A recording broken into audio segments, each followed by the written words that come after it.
Europe 1, bonjour. 5h, 7h. Alexandre Lemaire, Omblin Roche. Europe 1, il est 6h40, à quelques semaines de la rentrée dans les universités, les étudiants en pleine galère pour se loger. La pénurie de logements, les prix élevés laissent de nombreux candidats sur le carreau. Vous en parlez avec votre invité Alexandre Pascal Recorbet, président du groupe Nemea. Bonjour Pascal Recorbet. Bonjour. Nemea, ce sont des résidences de vacances, des appart-hôtels, mais vous gérez aussi des résidences étudiantes.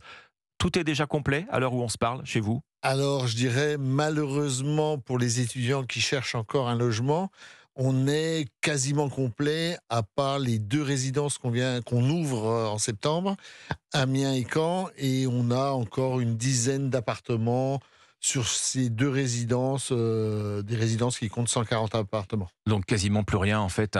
Vous qui êtes implanté sur tout le territoire d'ailleurs, on est sur une pénurie chronique de logements étudiants, Pascal Recorbet. Pourquoi ça bouge pas? Pourquoi les choses ne changent pas? Il n'y a pas assez de programmes de construction, pas assez d'opérateurs comme vous?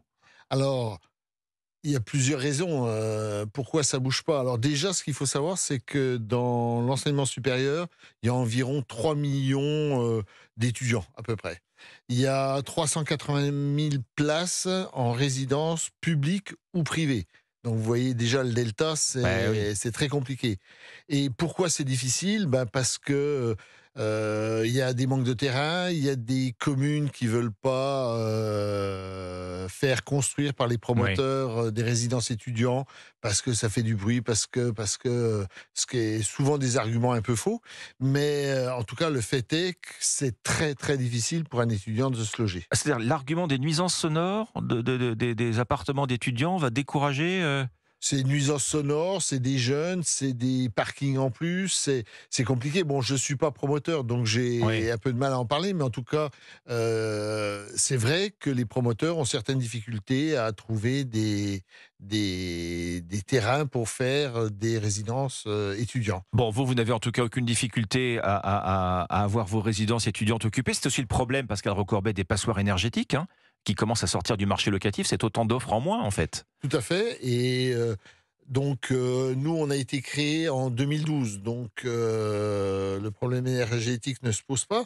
Mais c'est vrai que ça peut être un problème.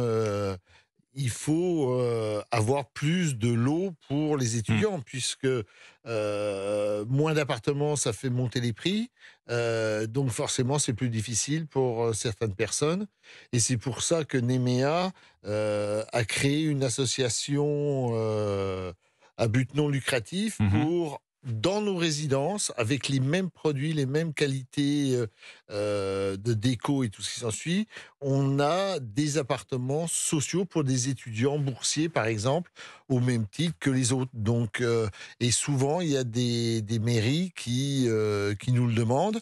Et dans quelques villes, on a donc des résidences mixées avec des résidences étudiantes sociales. Est-ce que dans vos résidences étudiantes, les logements sont attribués de manière parfaitement transparente? Je veux dire, c'est pas toujours le sentiment qu'ont les étudiants et leurs parents. Alors là, je parle en général, bien sûr. Quels sont vos critères? Est-ce que c'est simplement le premier arrivé qui est le premier servi? C'est malheureusement ça. C'est vrai que ça bouchonne après Parcoursup. Tout le monde demande des appartements. Et nous, c'est le premier inscrit, le premier servi. Bien sûr, en respectant des critères de solvabilité, de garant et tout ça. Mais c'est pas très compliqué. C'est au même titre qu'une location normale dans les appartements diffus. Une résidence étudiante, c'est plus intéressant financièrement qu'une chambre entre guillemets classique en ville. On est sur quel budget Alors, on est sur des budgets, il faut dissocier la province et Paris, bien évidemment. Comme toujours. La province, il faut compter aux alentours de 550 € à peu près par mois. Paris, aux alentours de 880. Grosse différence. Grosse différence, puisque le prix du mètre carré, bien sûr, à Paris est beaucoup plus cher, il y a moins d'offres. Et donc... à Paris, jusqu'à 40, je vois ce chiffre, jusqu'à 40 candidats pour un appartement étudiant disponible. On voit très bien, on visualise bien la file d'attente dans les escaliers. Là, voilà, tout à fait. On en est là, ça, malheureusement. Sauf que nous, c'est fait en amont sur notre site et tout ça. Et pourquoi beaucoup d'étudiants ou parents cherchent dans des résidences? C'est pour des raisons, d'une part pour les parents, la sécurité, c'est souvent la première fois que la jeune fille ou le jeune garçon quitte le nid familial. Donc, tout le monde est angoissé. Moi, le premier, quand mes enfants sont partis étudier, Oui. papa poule comme je suis, j'aimais pas ça. Donc, c'est-à-dire la résidence étudiante offre des garanties de sécurité de ce point de vue. De sécurité, oui, parce que il y a du personnel, en tout cas chez Nemea, Oui. il y a du personnel presque 24/24. Les parents, par exemple, si ça nous arrive très fréquemment, qui n'ont pas de nouvelles de leurs rejetons parce qu'ils travaillent tellement ou qu'ils sortent tellement, Oui. les appellent pas, ils nous appellent, voilà. Donc c'est tout un moyen de sécurité et aussi de prestations englobées, c'est-à-dire ils ont des coworking pour mieux travailler, Oui. ils ont des cuisines partagées. Bon, il y a des services que il y a vous, des que vous services, offrez, des salles de cinéma, des salles de moyennant musique. supplément, bien sûr. Non, Non, tout est gratuit. tout est gratuit. Bon, d'accord. Avec ce tarif. Vous parliez des parents, Pascal Recorbet. L'un des critères de sélection qui laisse beaucoup de candidats sur le carreau, c'est la garantie financière. Tout le monde n'a pas la chance d'avoir ses parents derrière qui peuvent apporter leur caution solidaire. Oui, tout à fait. Alors, après, il y a le gouvernement qui a mis en place certaines garanties.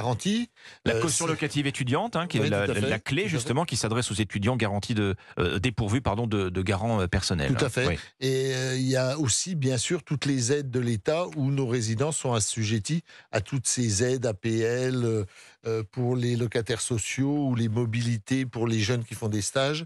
Donc, toutes ces aides aident un peu plus les familles. C'est sûr que c'est pas la panacée, c'est sûr que c'est difficile et c'est un chemin de croix pour trouver un appartement de qualité. Alors, Ce qu'il faut, c'est de la qualité Dans aussi. ce chemin de croix, les meilleurs conseils en tant que professionnel que vous puissiez donner ce matin sur Europe 1 aux étudiants à la recherche d'un logement et à leurs parents?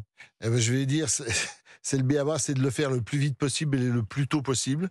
Et bien sûr, de garder, si l'étudiant est satisfait, de garder son appartement le plus longtemps possible pendant ses études. Alors, c'est vrai que des fois, on est attiré par d'autres, des copains, de la coloc et tout ça. Quand on tient un Mais, logement, on ne le lâche pas. Je pense, et surtout en résidence, où il y a des facilités pour travailler, pour vivre sereinement et en sécurité. Voilà. Merci Pascal Recorbet, C'est gentil. Merci à vous de m'avoir reçu. président du groupe Nemea. Vous gérez en particulier des résidences étudiantes. Merci à vous.